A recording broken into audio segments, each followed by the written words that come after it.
So you're gonna show where you stretch all those people? So you're gonna show us the dungeon? I might try to show a move or two. Yeah. I'll take some moves, sir. Do you feel that? Oh yes, sir. I don't feel my arms, sir. I can feel it. Can you feel that, son? Oh yes, sir. Red, rosy. Yes, sir. And by taking this arm back here, No. you just ease his hand in the position here. I got the power here to... Stop it, sir. Stop. You're listening to Hart Beat Radio. Bob Johnson coming to you live from the studios of Hart Beat Radio, Calgary, Alberta, Canada. We have a very special show for our thousands of listeners today. Mr. Vince Russo will be having Vince share some of his perspectives with our panel. I'd like to introduce from Portland Wrestling our co-host, Mr. Matt Merz. Well, I am very excited for today's show, Robert, because, I was a kid growing up watching what Vince Russo was writing, and he's such a controversial figure. All I really want to do is thank him for making my teenage years so entertaining. And, everyone I know agrees. Like, hey, thanks, Vince. Appreciate it, man. I'll bring the host of the show on. He's an author, wrestler, booker, trainer, Mr. Bruce Hart. Vince Russo is one of the most polarizing and fascinating characters of his era. He kind of was a major player back in the late 90s and had a huge footprint in the wrestling business in WWF, as it was called at that time, and then later WCW and I gather TNA. I feel like I know Vince quite well through wrestlers and my family and stuff like that. I'll let you bring the man on. Welcome, Vince, to Hart Beat Radio. Well, I appreciate you guys having me, Matt and Bruce. And I want to say something up front because this is an absolute shoot, and I want to say this up front, and I want Bruce to know this. I get, still to this day, don't ask me why. I get a lot of interview requests. I don't know if people just like to, get me riled up or stir the you-know-what. I mean, for whatever reason, I haven't worked for the WWE since 1999, but here we are, almost 2018, and, I still get all these requests for interviews. And just in being totally honest, and I wanted to say this up front, I don't do many interviews. I mean, I really don't because, I don't know. There's just a lot of negativity that I don't want to get into and I don't like talking about.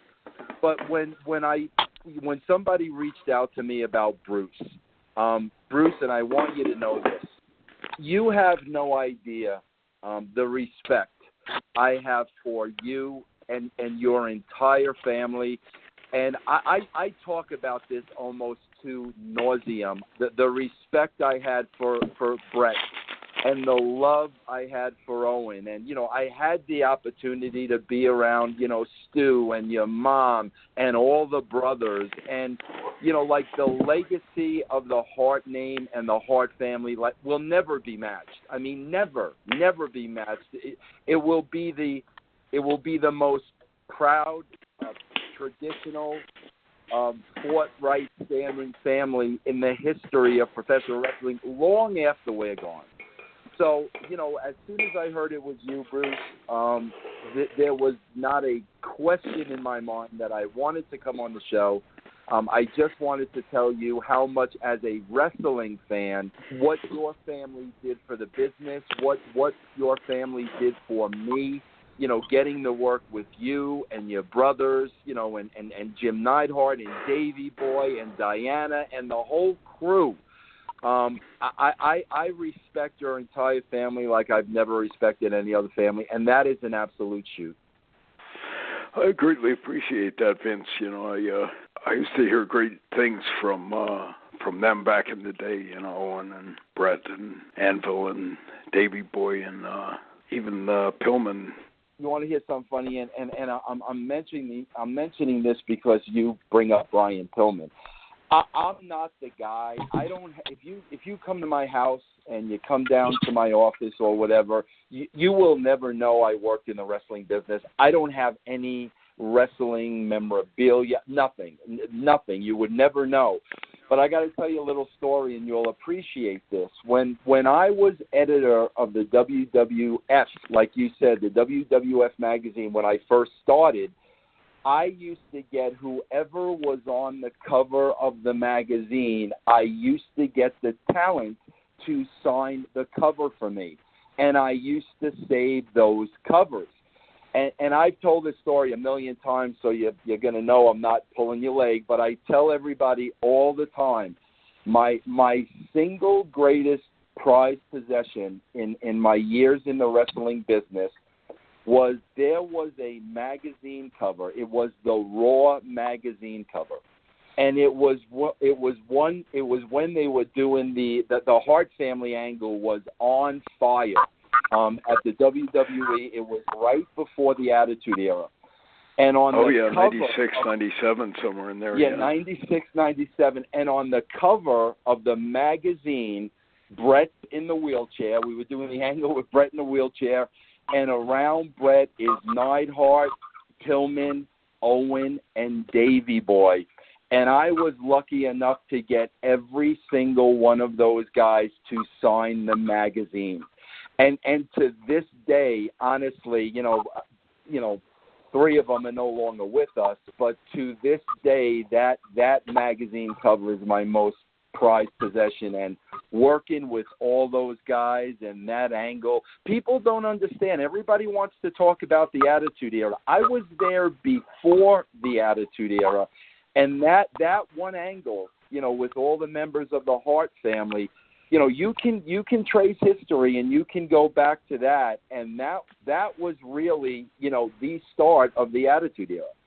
Oh yeah, I agree. I thought that kind of ignited the fuse, or it almost kind of was a divergence from where WWE had been a little bit kind of more of a family-oriented, that kind of thing, PG and all that stuff, and it set the table for the Attitude Era where you had a little more hardcore, a little more racy, a little bit more kind of controversial. Prior to that, Vince had been kind of a benign, half-neutral, lukewarm babyface type. I'm not sure if the Montreal thing kind of was the last thing that kind of flushed him out of wherever, and he had to become the whatever.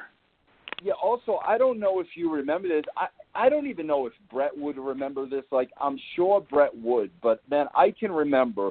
You know, listen, the era before the Attitude Era, you know, it was really a down cycle for the WWE, and I think a lot of it had to do was because they were just behind the times, and there were characters like, you know, T.L. Hopper and the Goon and Freddie Joe Floyd, and nothing against those guys, but it was kind of like time was passing the WWE by.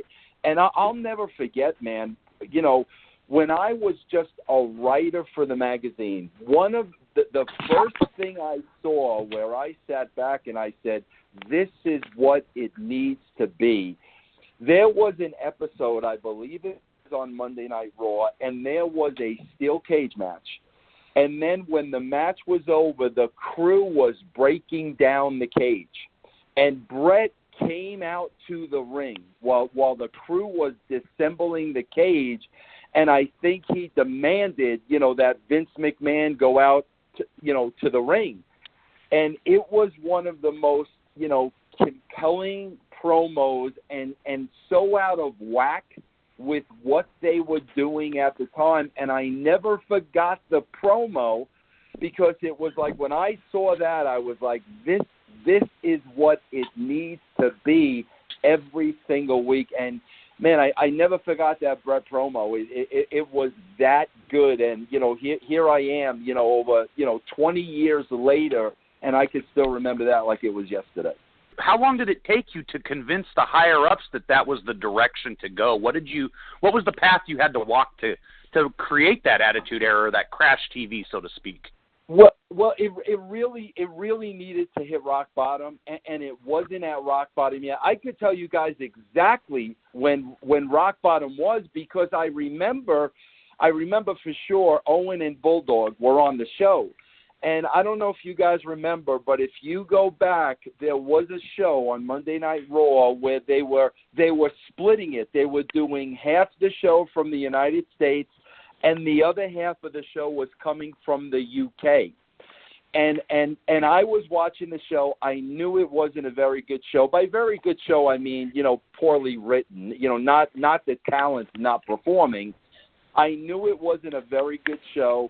And the next day I went into the office, and that's when I got the call that Vince wanted to see me, up in his office. So I really thought I was going up there to be fired, because it was really a bad time at the WWF at the time.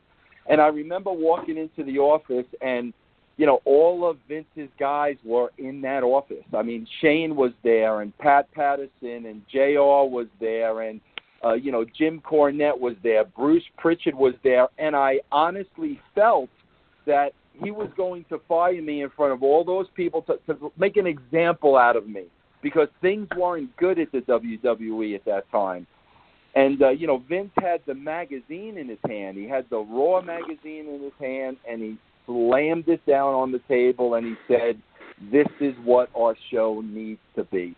And I got to be honest, I was completely shocked. I thought he was going the other way with it.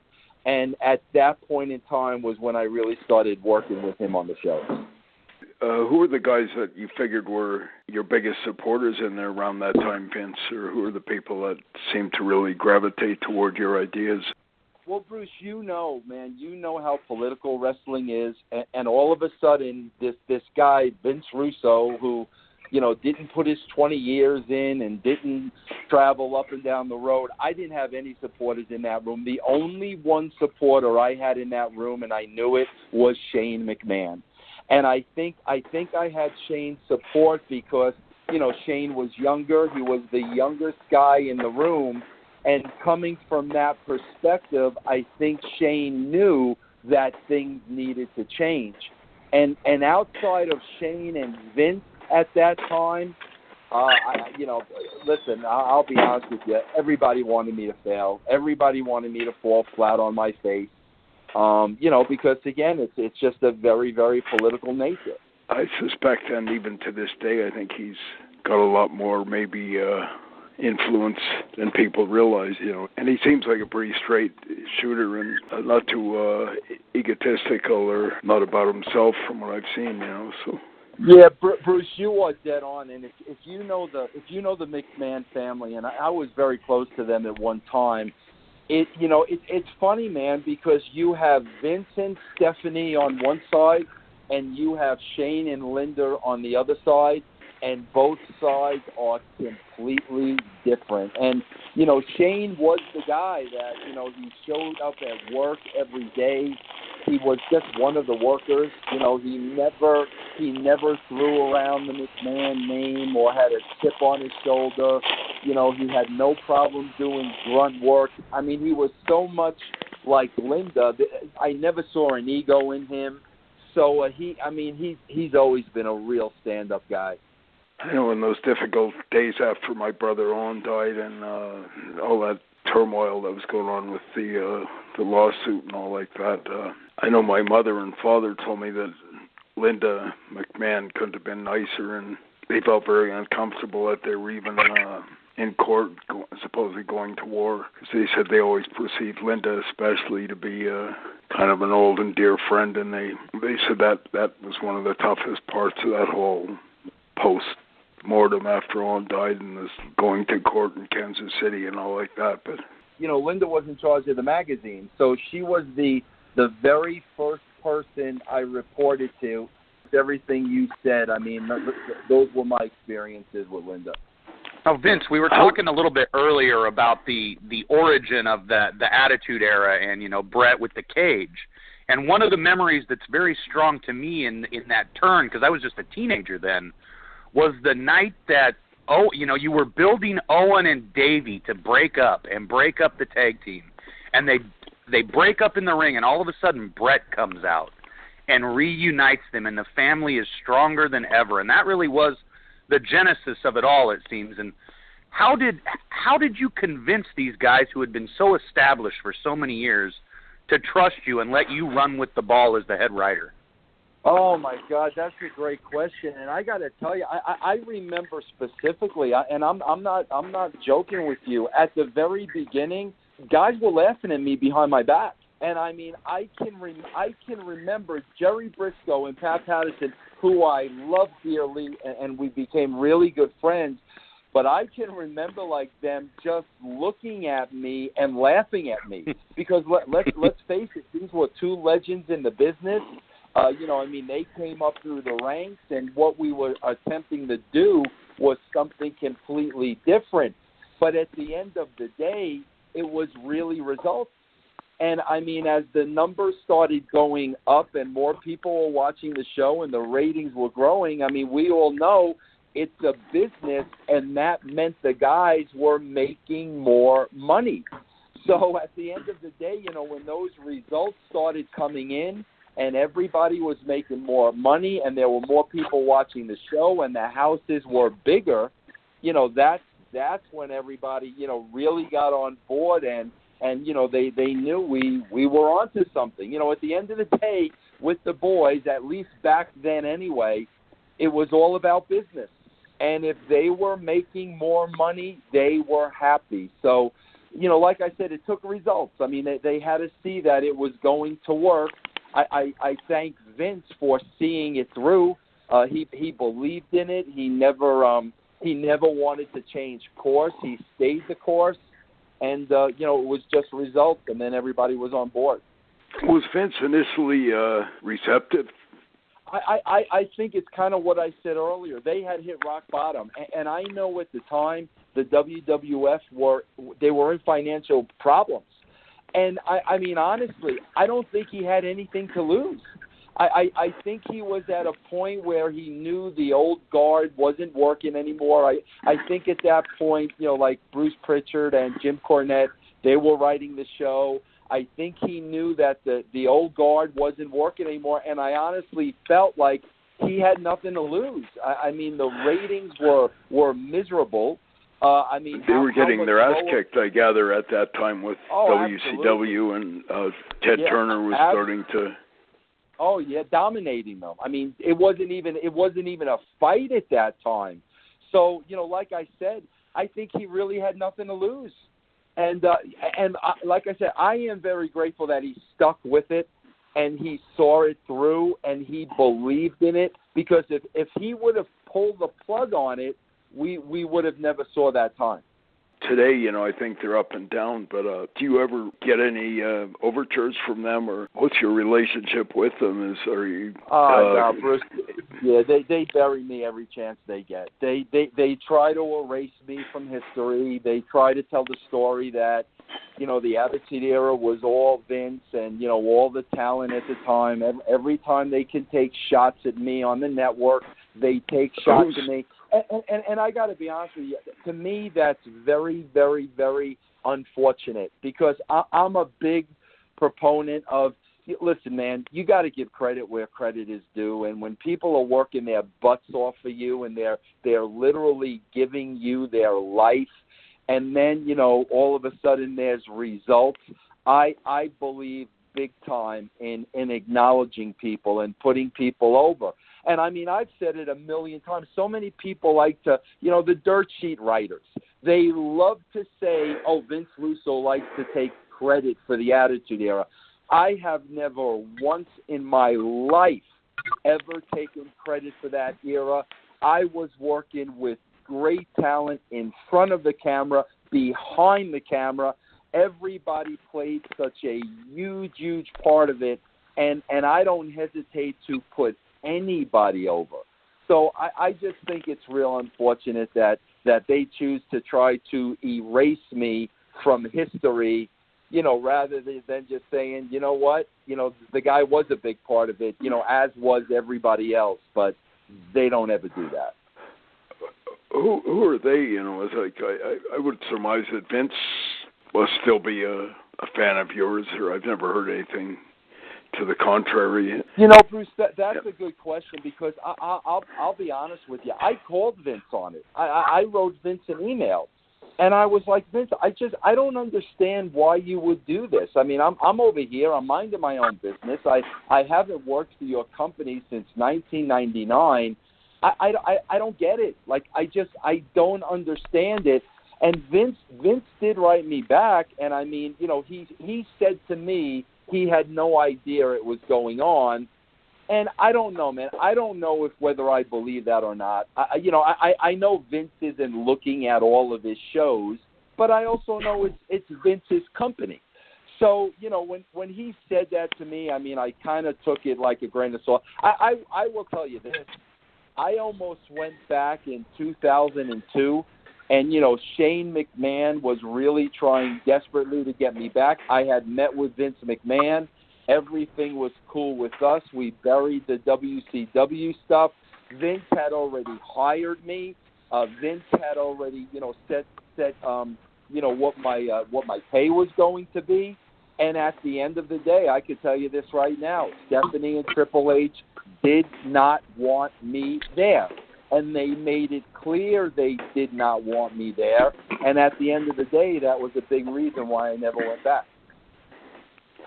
I kind of remember there being some rumors around that time, Vince, that you weren't willing to work with a room full of a dozen other writers, which is 100% understandable. But is that just a rumor, or is there truth to that also? Absolutely untrue. Absolutely untrue. Here's what it really came down to. I mean, and again, let's just be honest here. When I left, you know, Vince had made Stephanie the head of creative.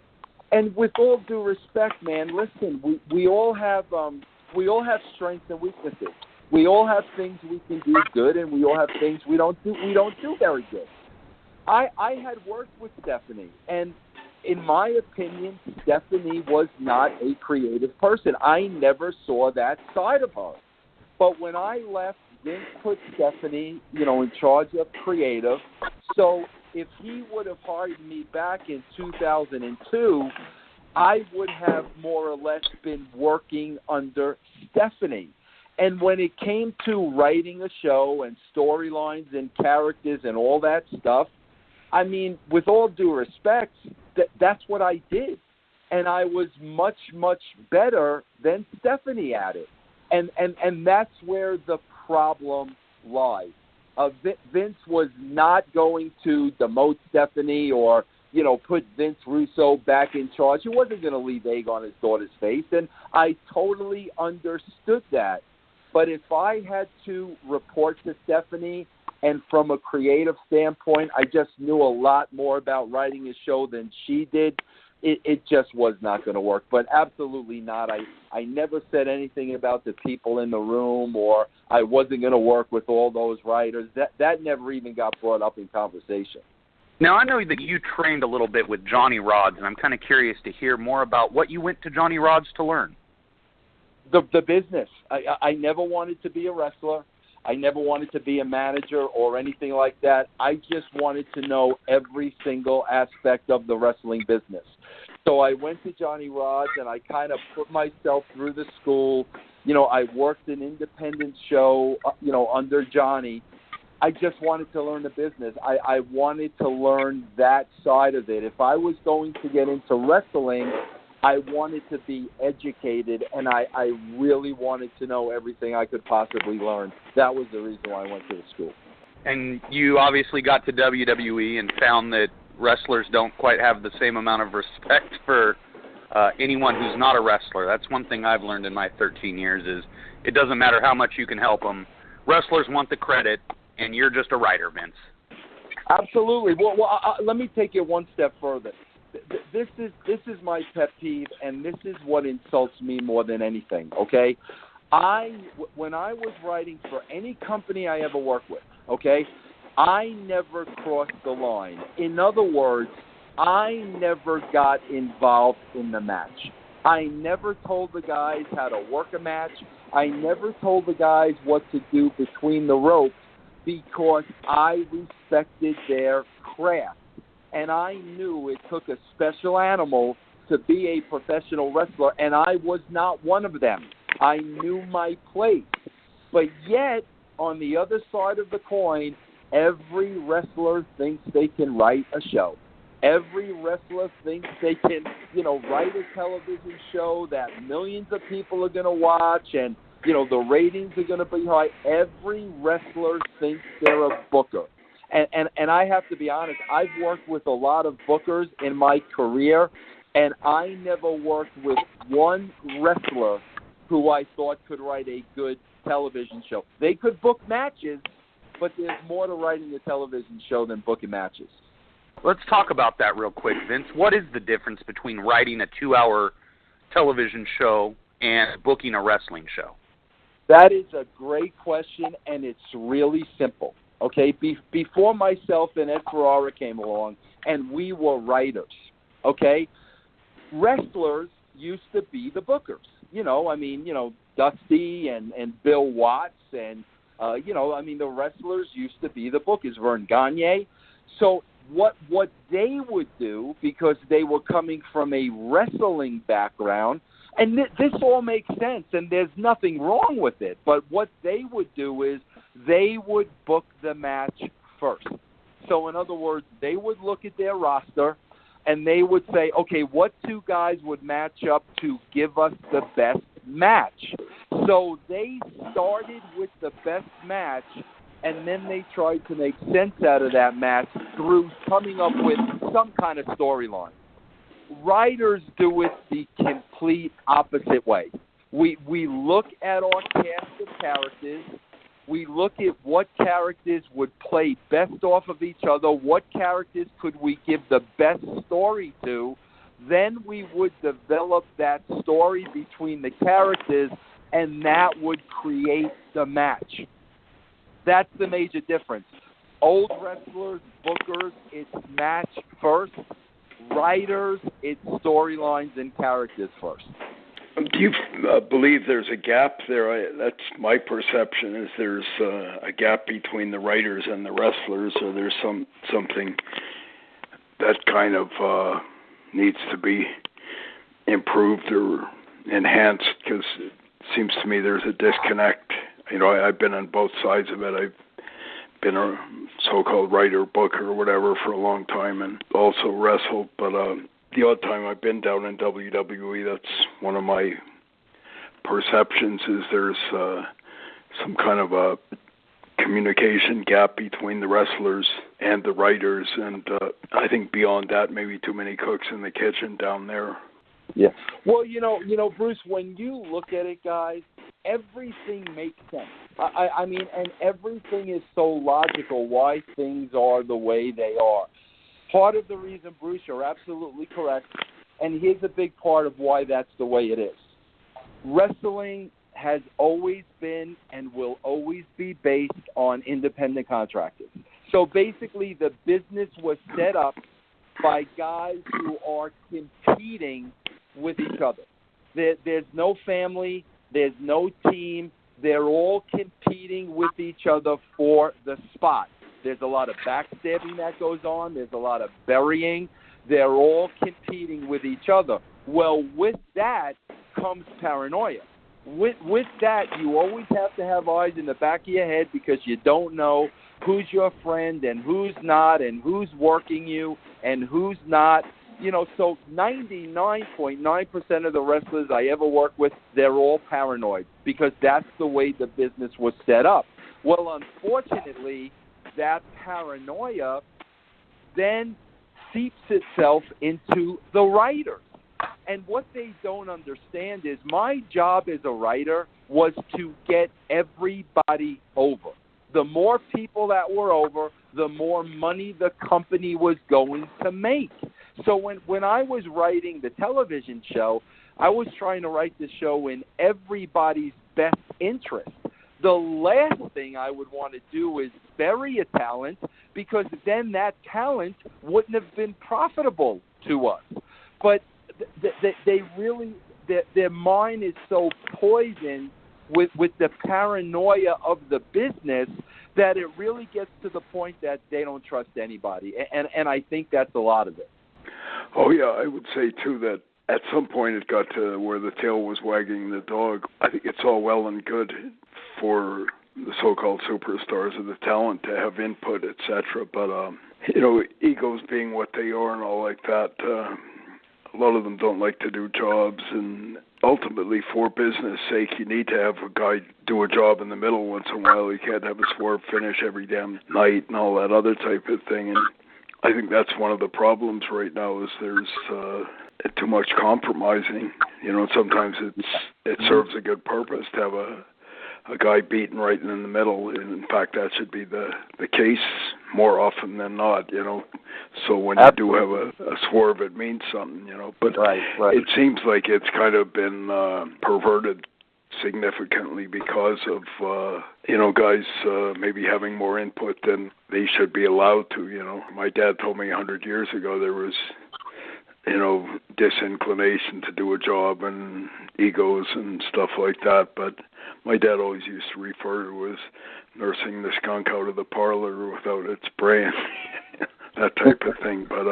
But yeah, I think a lot of maybe the fans and maybe a lot of the wrestlers don't realize that it can't be a popularity contest. You can't be trying to appease and be liked and popular by everyone, and that would have seemed to me, from my distant perspective, one of the problems you must have had, Vince, is trying to please and appease everybody. And after a while, if you're seeking to do that, it ultimately kind of comes back, and you become kind of the victim of that mindset, Yeah.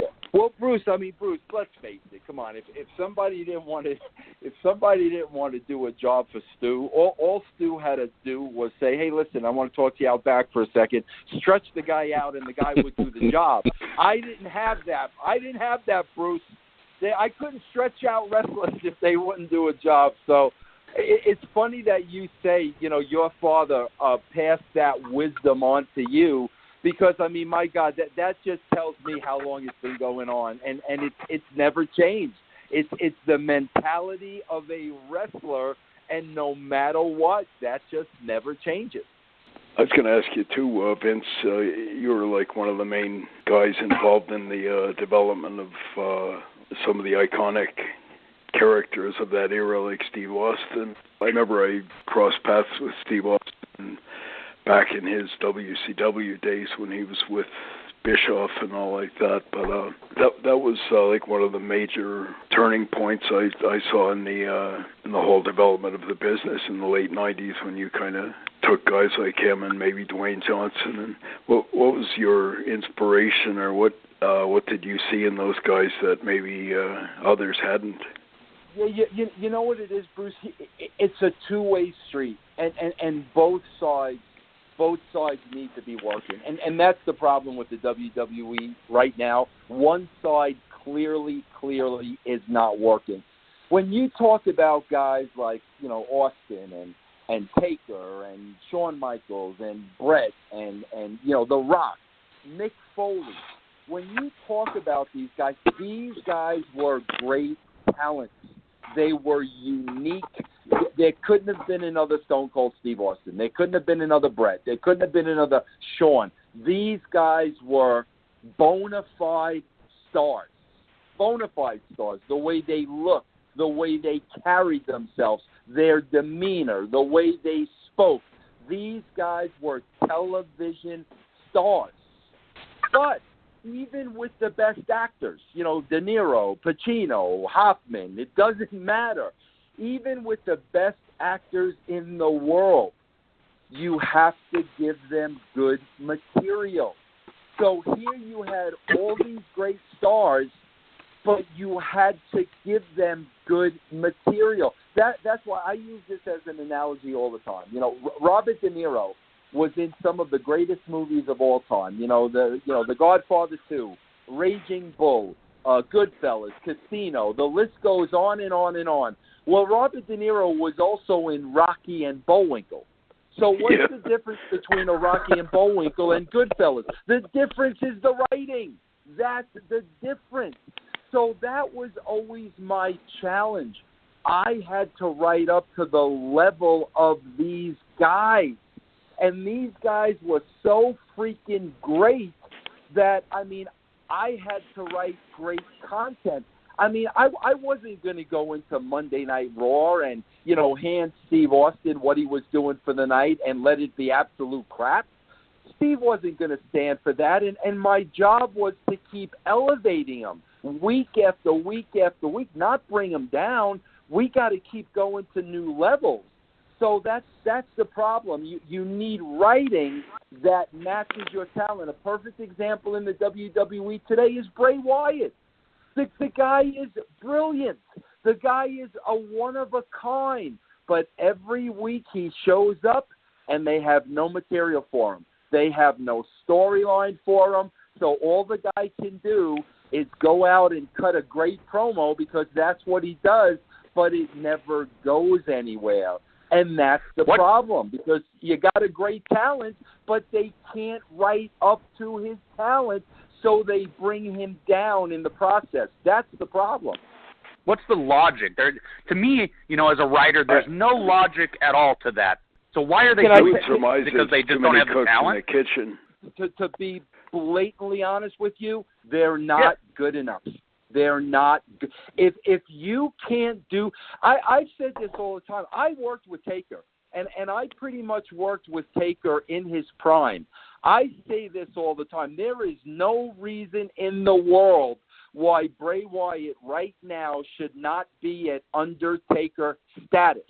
The reason he isn't is not because of him and not because of his talent, but because they give him crap on a weekly basis. And here's why they're giving him crap. They're not good enough. They should not be in those spots. And let's face it, a lot of the crap is coming from Vince McMahon because he's 72 years old now. He's not really in touch with what's going on, and he's got 20, 30 writers, like Bruce said. He's got 20 young kids answering to him, scared to death of him. They're not going to speak up to him, so that's why you get the product you get every Monday night. I went toe-to-toe with Vince.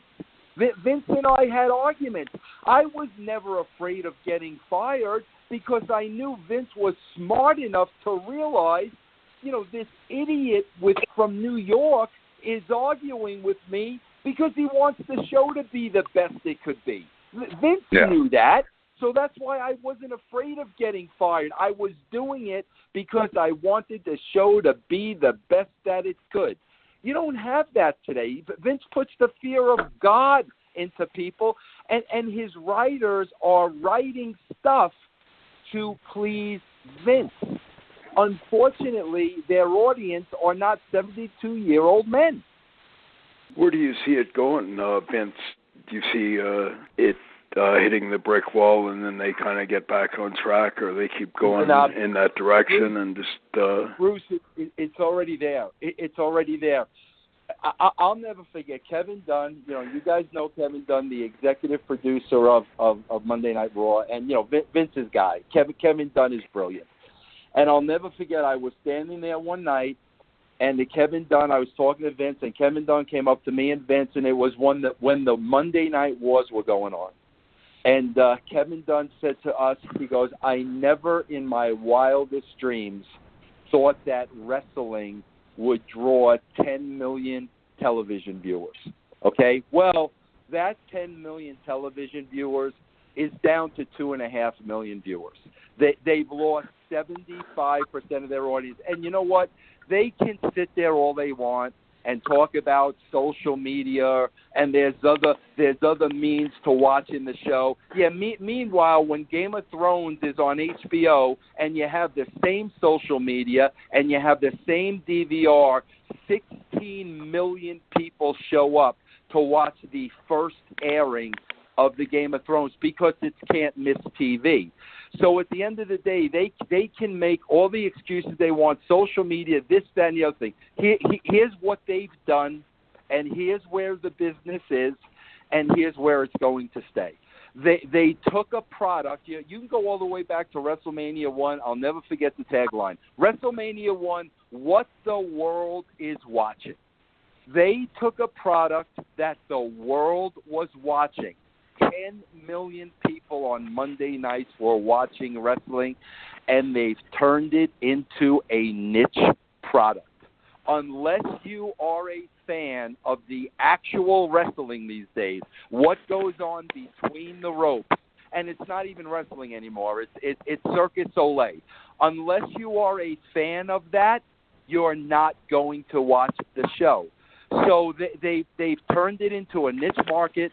They took those 10 million people, they've whittled that down to 2.5, and that's where it is, and that's where it's going to stay. There's not going to be a change. I mean, as long as Vince is there, it's going to be what it is. And just to be honest with you, I don't have that much faith in Triple H, seeing, the brand of wrestling at NXT and, catering to the marked fans that they already have instead of getting the fans that they don't have and the fans that they lost. I just don't have too much confidence in him going forward. What would be the first change you would make, Vince? It's if you could make one major change, what would it be? We did it back then. We did it back then. We went after the people that aren't watching the show. We went after the casual fans. We went after the television viewer. And how you did that was you had a little something for everybody. So you opened up the appeal of the show, and you opened it up to wrestling fans, and you opened it up to, college students and kids and women. There was something for everybody. If you didn't like Austin, you liked Sable. If you didn't like Sable, you liked Sonny. If you didn't like Sonny, you liked The Rock. There was comedy. There was drama. There was romance. There was something for everybody. Now they go out there. They do Circus Soleil for 3 hours. If you're not a wrestling fan, you're not going to watch the show. It's that simple.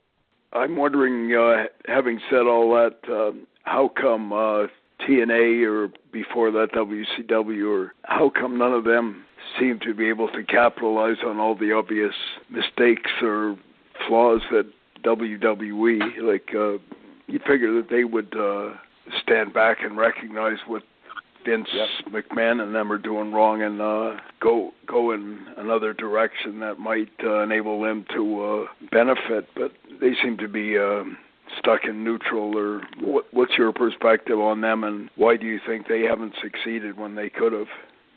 Bruce, that is such a great question. Bruce, people forget this all the time. This is what makes me laugh about people that like to spin the Vince Russo narrative, okay? Their own little story. So, Dave Meltzer, Wade Keller, their own little story. So you look at Vince Russo in a certain light, the way they want you to look at him. First of all, the last I looked, TNA is doing about 150,000 viewers a week. Do you know when I was writing TNA, we were doing over 2 million people a week? TNA was over 2 million people a week. Like I said, WWE right now is averaging about 2.5 million a week. TNA was up to 2 million. Well, TNA went from 2 million to 150,000. Why? Because the business is run by egos. The business is run by politics. The business is run by people protecting their spots, keeping the people that can make a difference out of it, and those egos are killing the business because you have people at the top in spots that they have absolutely no reason being in. And that's why the business is where it is. Just like Triple H wanted to keep Vince Russo out of the WWE so he could have the power. Well, you got the power, Triple H, but you also lost 75% of your fan base. That's the problem. That's the problem. It's all about protecting your spot. We certainly are not going to hire somebody that's better than us because it's going to expose us, and all of a sudden we may lose our job. So they go out of their way to keep the people out of the business that can make a difference. I think that permeates throughout the business, whether it's your local indie show or all the way to the big time. And part of the real problem also with like TNA is, who is Dixie Carter? Where did she pay her dues? Where did she learn the business? And you get all these people who own a company, they don't know jack shit about the wrestling business. You know, they never went and worked a year at an indie show just to learn. You want to add to that? Let me tell you about Dixie Carter. To add to what you just said, listen, man, we all have to make mistakes to grow. No doubt about it. Without mistakes and failures, we do not grow. We do not go to the next level. I embrace mistakes and failures. But with Dixie Carter, I never met a person in my life who would make a mistake and rather than admit to the mistake, learn from the mistake, and be better from the mistake, she would repeat the same mistake over and over and over again. Because you know what? You can be put in a spot where you don't know anything about wrestling, and my parents have a lot of money, and now all of a sudden I own a wrestling company. But if you surround yourself with the right people and you keep your mouth shut and your ears open and you absorb the knowledge like a sponge, you can be successful. But when you make mistakes and you don't want to own up to your mistakes and you keep repeating those mistakes, you're going to be exactly where Dixie Carter is right now. Also, knowing who the right people are to surround yourself with, you know, you have to figure out who those right people are first, and you should probably figure that out before you decide to get on a national level. 1,000%. And you can't be worked. You know, I mean, we're in a business of workers.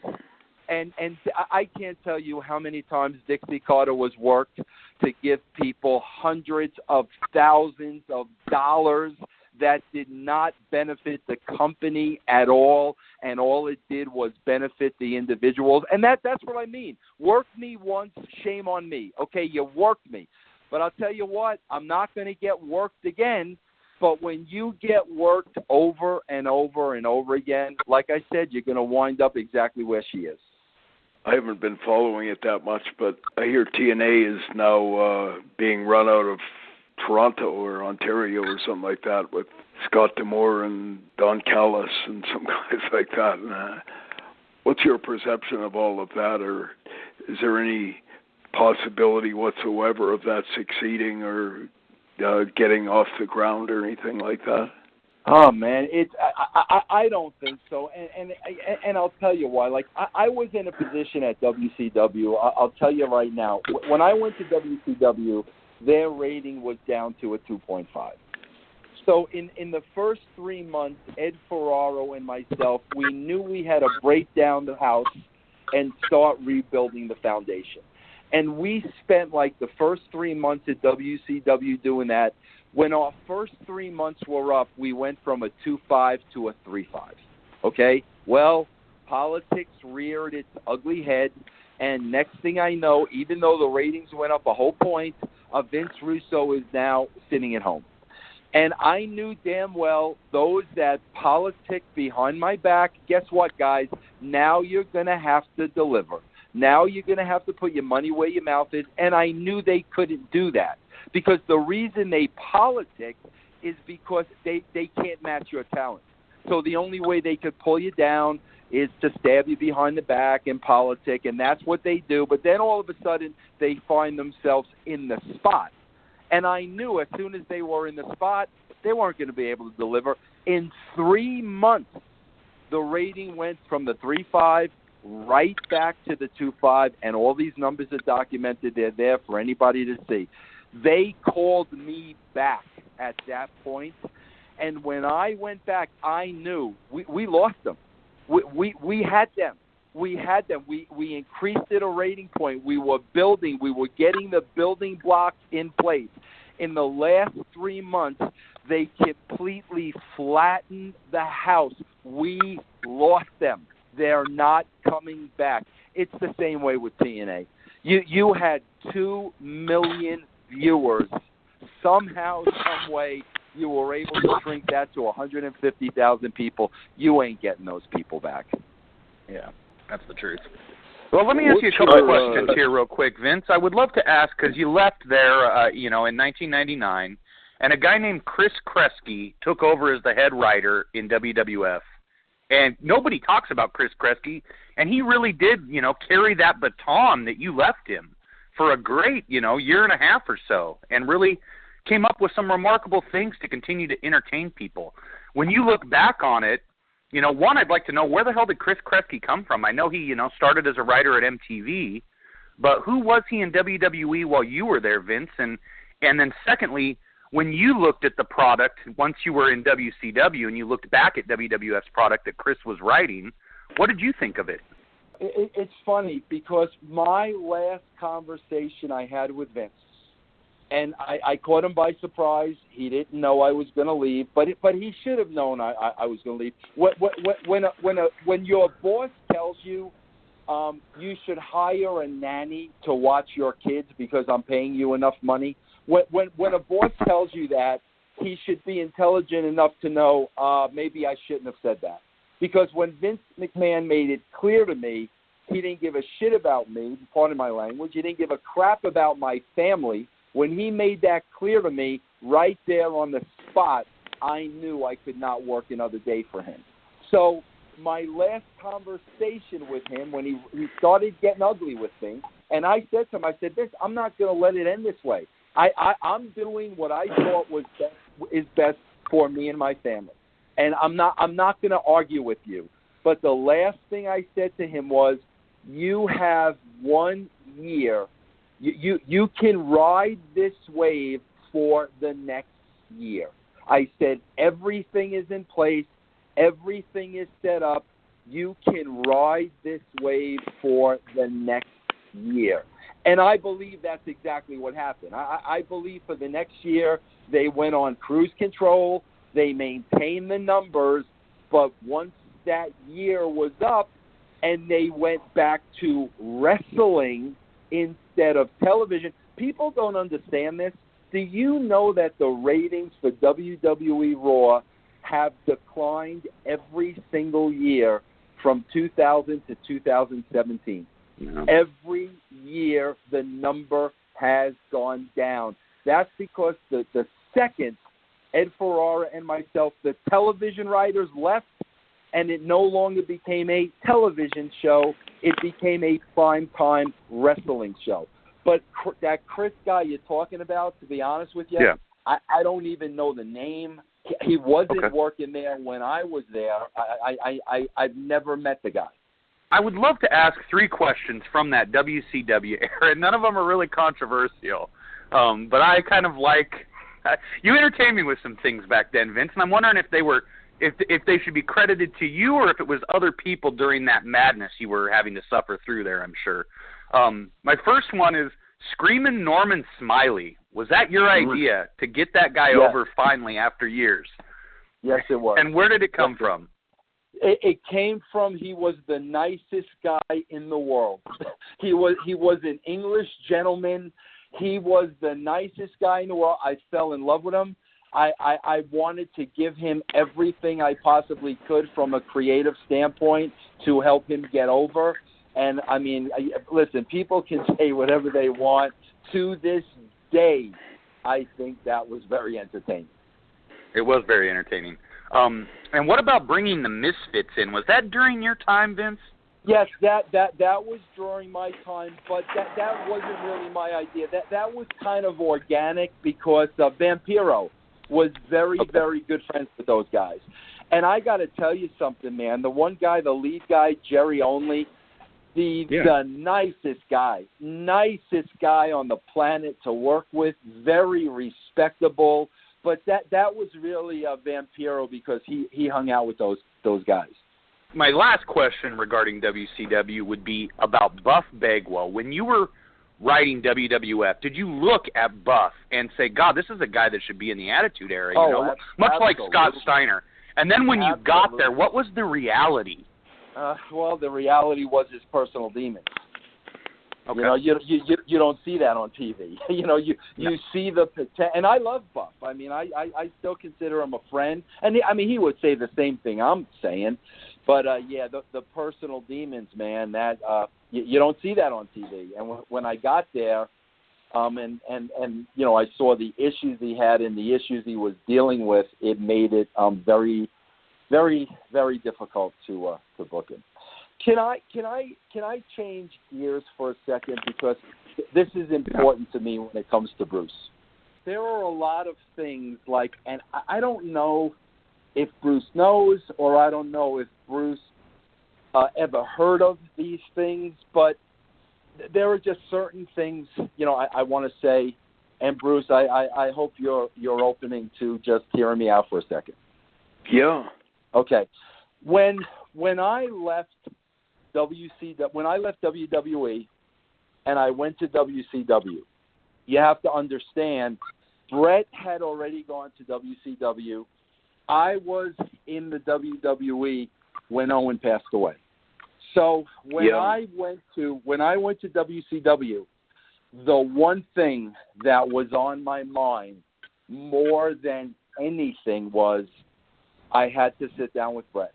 I wanted to be an open book where if Bret wanted to say anything to me about Owen, he could. If he had questions about what happened, I would ask anything. I just can't relay to you what my respect was for Bret. I tell people this all the time, and this is a shoot. Bret used to pride himself on being a Canadian hero. That was his hope. That was a shoot. And I tell people this all the time. He was. I looked at Bret that way. And again, it's about the way you carry yourself and the way you handle yourself. So that's why when I went to WCW, I knew the first thing I had to do was sit down with Bret. If he was hot at me, if he wanted to say anything to me, whatever the case may be. And that was the very first thing I did. I'll never forget, Bret was sitting in catering day one, and I went right up to him, and I told him I was sorry about Owen, and I sat down, and I was, bro, whatever you want. There are things I told Bret. I don't know, Bruce, if it ever got relayed to you. I don't think it ever got relayed to Smith, unfortunately, because I got to tell you, man, one of the most hurtful things, far and away, to me personally in the wrestling business was I know Smith went public there for a while and, would basically say Vince Russo killed Owen Hart. And that, I can't put into words how that devastated me, and it devastated me because nobody knew my love of Owen. Nobody. I say this all the time, Bruce. I've been around a million wrestlers. Owen was the one and only guy that I knew was faithful to his wife and his family. And I loved him. I loved Owen to death. And what happened, people, I told the story a lot, but again, people want to write their narrative. And I just want you to know, actually what happened, leading up to that incident, because it's important to me. That show in Kansas City, Bruce, the show was already written. I was done writing the show. And I remember it was probably either a late Thursday night or a late Friday night.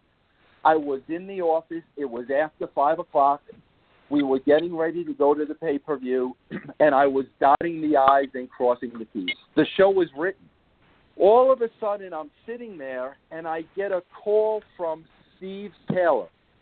Steve Taylor was the director of operations. He worked for Vince for 20-something years, okay? Yeah. Steve Taylor said to me, he said, Vince, listen, the guys that repel Sting, they want to come out to Kansas City and they want to show us what they can do for us if we want to hire them for their services. And he said, is there anything on the show where we might be able to use them? So I looked on the show. I'm there by myself in the office. The show's written. And I look up and down the show, and I see Owen is the Blue Blazer. So in my mind, I'm like, God, that would be a spectacular entrance for Owen. If they can repel Owen, the way they do Sting, that would really be great for Owen. That's the way I looked at it. So I said, yes, Steve, there may be a spot here for Owen. He's going to be the Blue Blazer. If we repel him in, that might be really cool for Owen. So I wrote it into the show at that point. Okay, so the day of the show, I'll never forget this. I'm just doing my business backstage, and I see Owen in his jumpsuit. He had already been up there, and he had already practiced it. And he was getting coffee. I'll never forget it. Was the last time I saw him. And I said, Owen, how'd everything go? He said, Vince, he goes, everything was fine. He goes, I only ask you one thing. And I said, Owen, what's that? He said, just change the entrances. Because the way it was originally written, Godfather went out first, and then Owen came out. So Owen said to me, Vince, just change the entrances, because if Godfather comes out first and then I come out, it's going to take me a little while to get out of my harness, and, the Godfather, should get heat at me at that point. He said, so just switch the entrances, let me come out first, and then let the Godfather come out. I said, Owen, whatever you want, absolutely no problem. And that was the last time I saw him, and that was the last time I spoke to him. But I've always heard, and this is the thing, Bruce, where it's very hard for me. I always hear Owen didn't want to do it. Owen was afraid to do it. I hear this all the time, and in my heart of hearts, I honestly feel that if there was any fear or any trepidation, I feel that he would have told me. And here's why I feel this way. Because literally, like maybe a month prior, I wanted to write this storyline. If you remember, at the time, it was like Jeff Jarrett, Deborah, and Owen. And I wanted to write this, I wanted to write this innocent storyline of what if, like a school kid, Owen started falling in love with Deborah. Like a schoolboy. I thought it would be funny because Owen was funny. So I remember pulling him aside and pitching it to him. And I said, Owen, listen, man, I got this idea. I just think it would be funny if, like, you started falling in love with Deborah. And right there, Owen said to me, he goes, Vince, please don't do that. He goes, I'm telling you, Martha won't like it. Martha will get upset. She'll be hot at me. I'm asking you, please don't do that. As soon as Owen said that to me, I said, okay, Owen, no problem. I said it was an idea. I thought it was funny. That's why I wanted to run it past you, but you don't have to say another word. We won't do it. So that's why, like, I feel extremely confident. If he did have an issue with it, beforehand, I feel that he knew he could have came to me and he could have said so, because it was never important to the show. It was never originally written into the show. Whether we repelled Owen or not had nothing to do with the success of the show. It was like an intangible. If we did it, great. If we didn't do it, great. It wasn't a big part of a storyline. It was just a means for those guys to show what services they could render to the WWE. That's all it was. And, I told Bret that story. Word for word, I sat down with him and I laid all that out to him. And, Bruce, again, I don't know if that ever got related back to you, but I just, knowing it never did. I'm glad you kind of divulged that. From any of the accounts I've heard of the whole thing, I never really heard anyone blaming or attributing the whole thing to you. I heard one story about, I don't know whether it was true or not, the afternoon of the pay-per-view there, and I was told, and I didn't know whether it was true or not, that Owen supposedly told Vince McMahon he didn't feel comfortable or had apprehensions about going up there, and that I was told that Vince McMahon threw a tantrum and essentially said, if you don't go up there, you're fired, or Bruce, I don't know, that was made up or not, and I was told that Jeff Jarrett told Owen, don't blow your job, or something like that. I don't know that was made up or true. Or I've heard that too, like people have said to me, Vince, Owen was afraid that if he would have spoke up or said something, it would have cost him his job or something like that. And I can only speak from my point of view. And, I don't know if he had that conversation with Vince. I don't know what conversation Jeff had with him. I can only speak from my point of view. And, I know if he would have told me that, we wouldn't have done it. Because, like I said, it wasn't even important to the show. No, so that's what I would agree. And he was somewhat of a risk taker in the ring. I think Owen figured it was probably something that had been done before with Sting, and wasn't like there had been other accidents in the past. To be quite honest, I felt sorry for Vince McMahon. My dad said the same. He said he perceived that Vince was genuinely very sorry, and I've never ever perceived that there was any ulterior motive or that there was any. I had heard that stuff about Bret. Supposedly had been associated with Montreal and that kind of thing, but I still perceived it to be just a very unfortunate accident, maybe a byproduct of some bad planning or some things that hadn't been safety checks and stuff like that. But I never ever perceived it to be some kind of sinister plot or anything like that, Yeah. Well, like I said, Bruce, it was just important for me to tell you that, because, again, if I was in your shoes and that were my brother, like I would want to know like everything. And,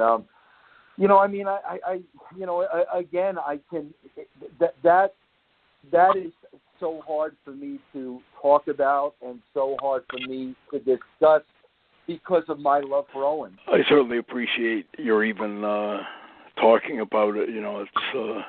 It means something, and I know any time I ever spoke to Owen, he always spoke very highly of you and said he felt you were a friend and a guy who cared about him, Bruce, there was just, to this day, there just was nobody like him, man. I mean that. I've seen a lot of bad things happen in wrestling. You've seen a lot of bad things. I've seen a lot of guys die prematurely, whether it's, OD self-induced or drugs or whatever the case may be. But with him, there was never anybody like him, and there hasn't been anybody like him since. It was almost like Owen was in the wrong business, because I always say you can't be a good guy and be in the wrestling business. You've got to be part of my expression. You got to be part dick just to be able to swim among the sharks. He was a breath of fresh air in the business, and I nurtured his career even before he ever got into it. But there is some other good guys in the business too, but he was one of those guys that stand out, had integrity and enthusiasm, and made the business better, Bruce, he didn't make the business better. He made the world better, man. He just did, I just remember, I always used to hate going on the road and leaving my family. It was really, really hard on me. But then, he was one of those guys, man, you walk into the locker room and you see his face light up and you see that smile, and that reminded you of, like, all the reasons why you were there. And I've never forgotten those moments, man. And if Owen taught us anything, man, he taught us that life's too short. And to get caught up in all that stuff is... yeah, man, I just want to share that with you. Yeah, I appreciate that. And I was going to ask you too, Vince, what are you doing these days? Are you in any way involved in the business, or what's your perspectives on the business as it is right now? Well, I primarily do what you guys are doing. I podcast. I podcast 5 days a week. I'll dabble in wrestling stuff here and there. I work with a local indie group here in Colorado. The Harris Boys from, I've known the Harris Boys for 20-something years from, WWE, WCW, TNA. They're trying to get they're pretty good. Promotion. Pretty good guys, as I hear. Oh, great guys. And they're trying to get a promotion off the ground, Ara Lucha, which is, they're trying to bring Lucha Libre into the United States, like with a touring company.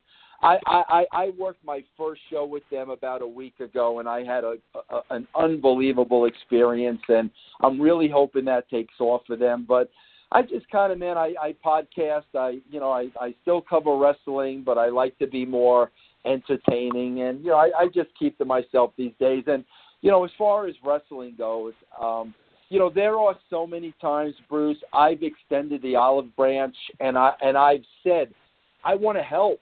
Not because I need a job or I need the money, or I want to help. I want to bring wrestling back to prominence, and I've extended the olive branch. And last time I extended the olive branch to Vince McMahon, he wrote me back and said, "I'm sorry, Vince, I have nothing for you at this time." And I'm like, okay, Vince, well, I don't know, bro. Are you going to call me when the rating gets down to a 2 or a 1.5? I don't know. But, I just find it hard to believe that Vince McMahon has 20 writers that bring more to the table than Vince Russo could. And like I said, the only reason I extended the olive branch, I've been a fan of the WWE since 1970.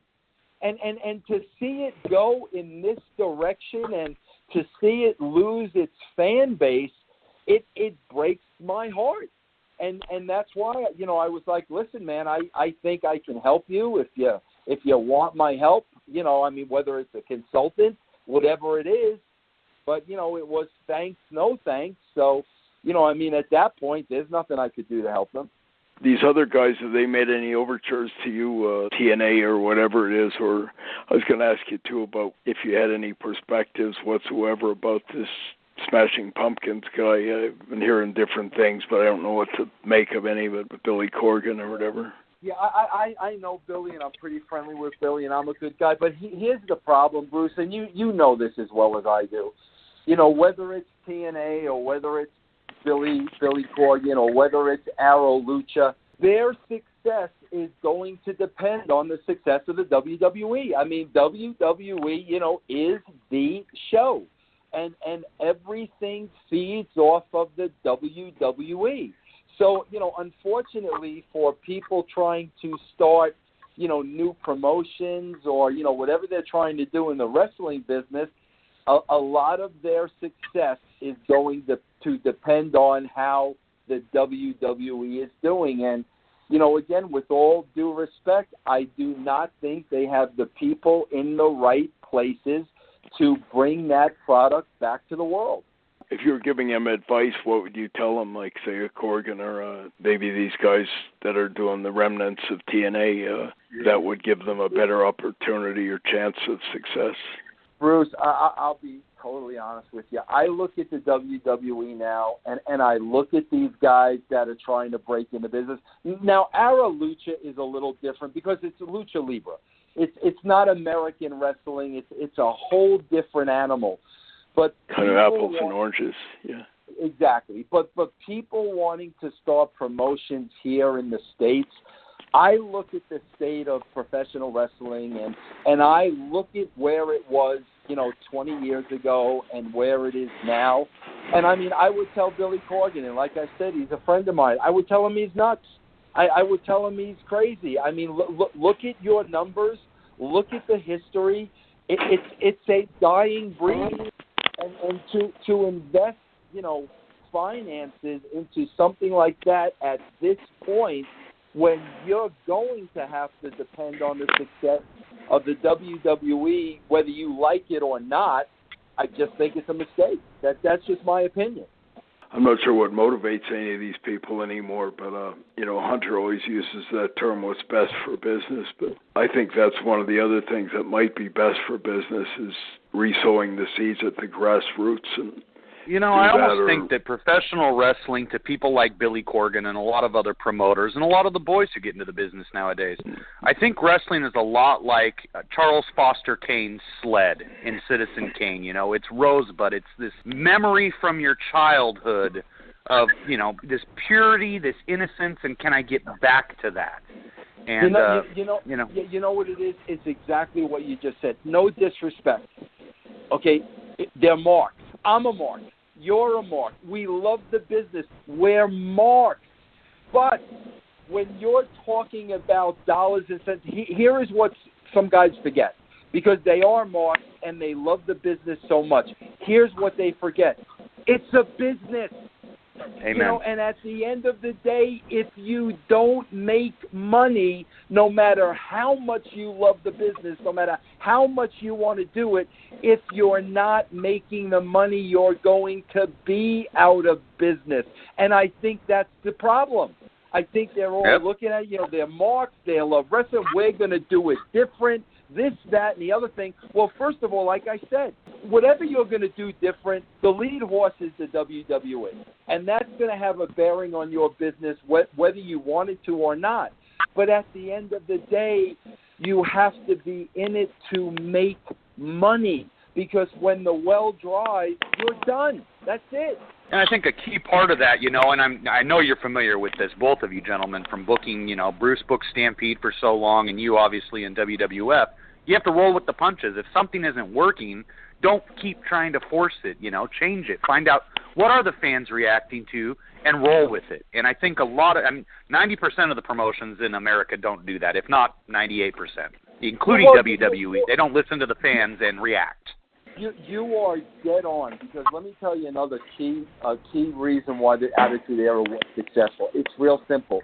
Ed Ferrara and myself, we constantly studied the numbers, the hour by hour numbers, the minute by minute numbers. The numbers were our guide, and we went with the numbers. When something was getting over, we gave them more. When something wasn't working, we took it away.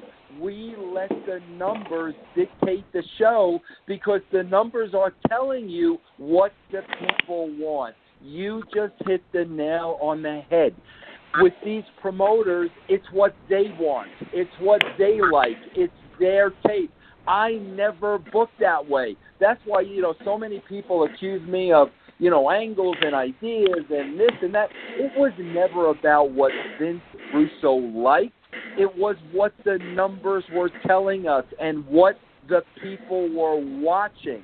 I swear, I look at these shows today and I look at the numbers that come in every week, and I say to myself, there's no way anybody could be looking at these numbers. Do you know that WWE about 2 weeks ago, from hour 1 to hour 3, they lost about 750,000 viewers? How can you not look at those numbers and understand the adjustments that you have to make? I don't think anybody looks at the numbers anymore. Well, that's because the numbers put their job in jeopardy, so they're going to ignore it. That's a good point. Yep. It's just like Vince Russo. Vince Russo can help my promotion, but if I've got 5 other writers, they're all going to rally against Vince Russo because he might replace them. Yep. Oh no. Hey, I know for a fact when I was supposed to go back there, and I went in that room that you're talking about with all the writers. I know exactly who buried me more than anybody else, and it was Paul Heyman. So Paul Heyman has been at the WWE since that time. This is 2002. So Paul Heyman has been at the WWE for the last, 15 years. Vince Russo did not go back, and look at your numbers. I don't need to say a word. Look at your ratings from 2000 to 2017. You still got Paul Heyman, but I promise you he was one of the guys that made sure Vince Russo didn't go back to the WWE. And why would that be, Vince? It seems like you and Paul might actually get along. Power, ego. Sure. I mean, those are the two operative words, ego and power. Yeah, it's like a cancer in the business. The business is run by power and ego. That's how it's run. I know for a fact, because people in that meeting have told me, Paul had a lot to say, and I also want you guys to know for the record exactly what you just said. When I was writing for TNA, guess who I had conversations with?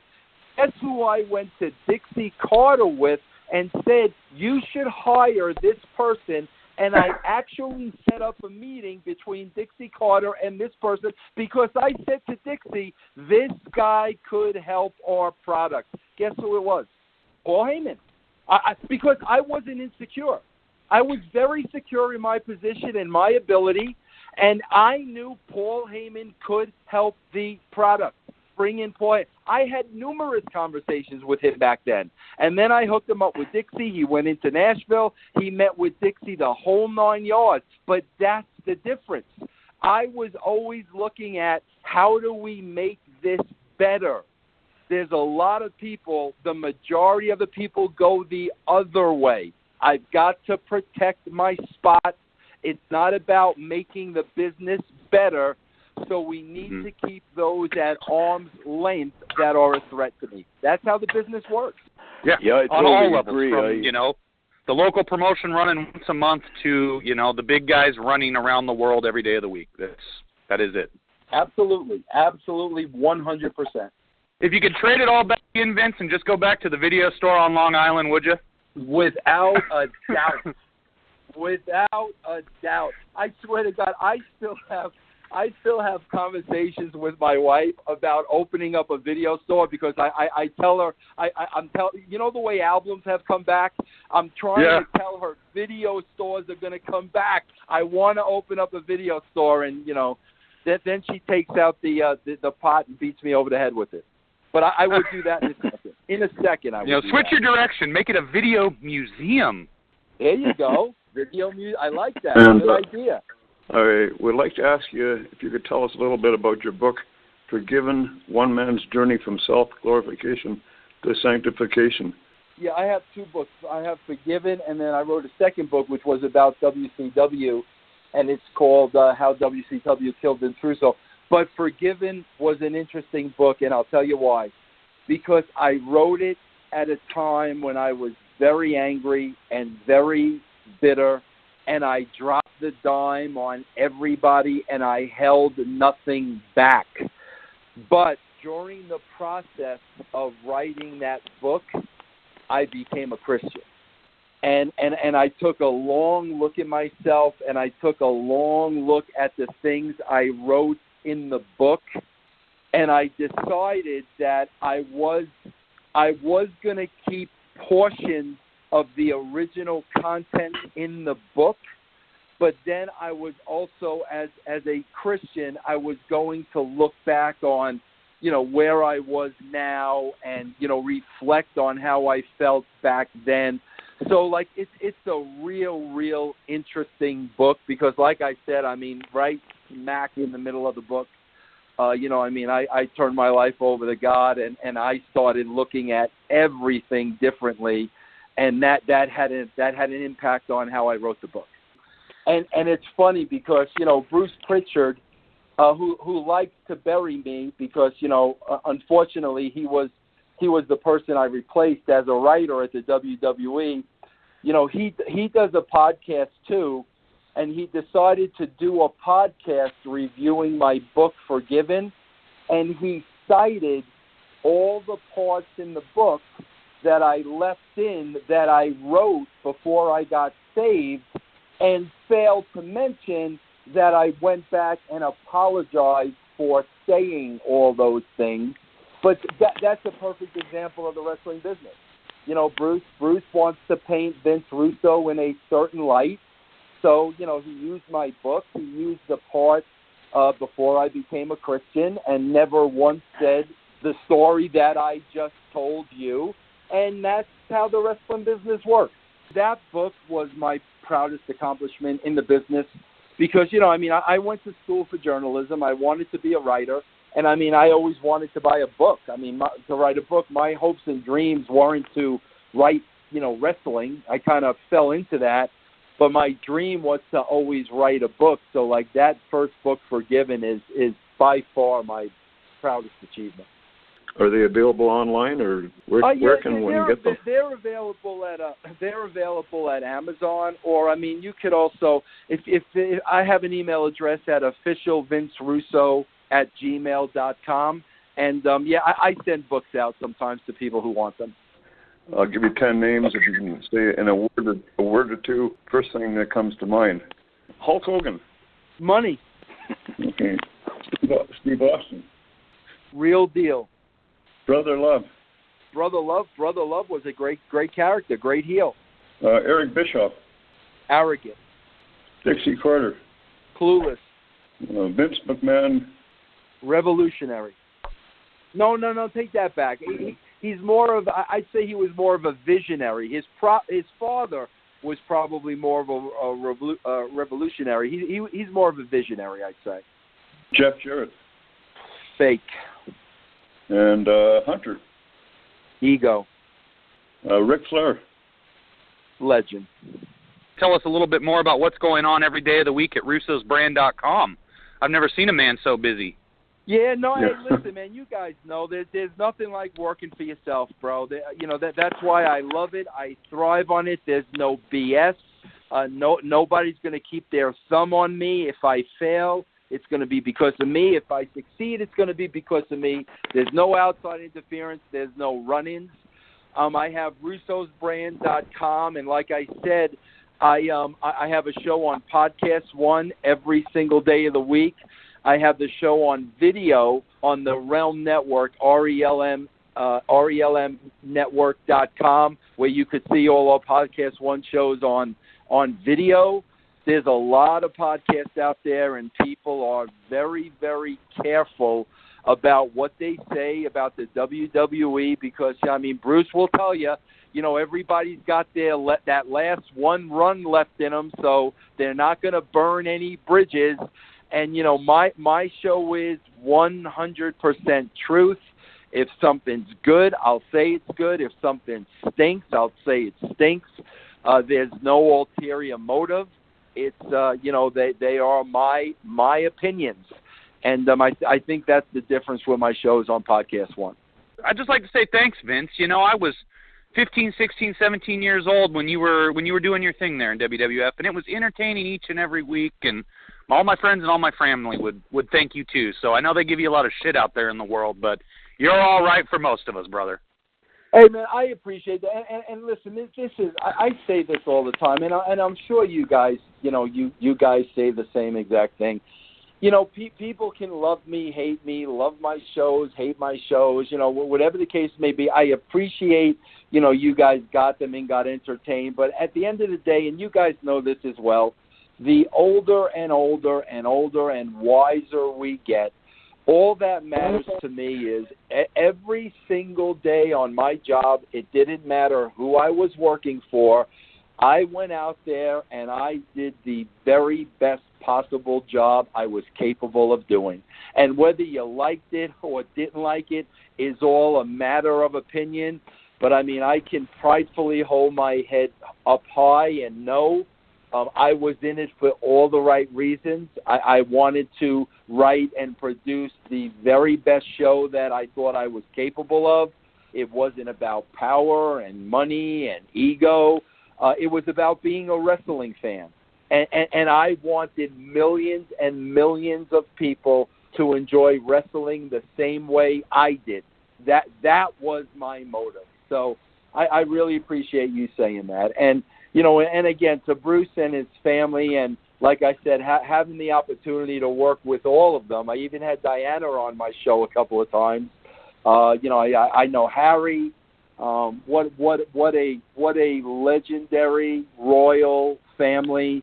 to have the Hart family as part of the foundation of what wrestling was, that is far and away more than anything I ever accomplished in the wrestling business. Appreciate your coming on, and very illuminating and enlightening, and appreciate your sincerity and your candor too. So thanks very much.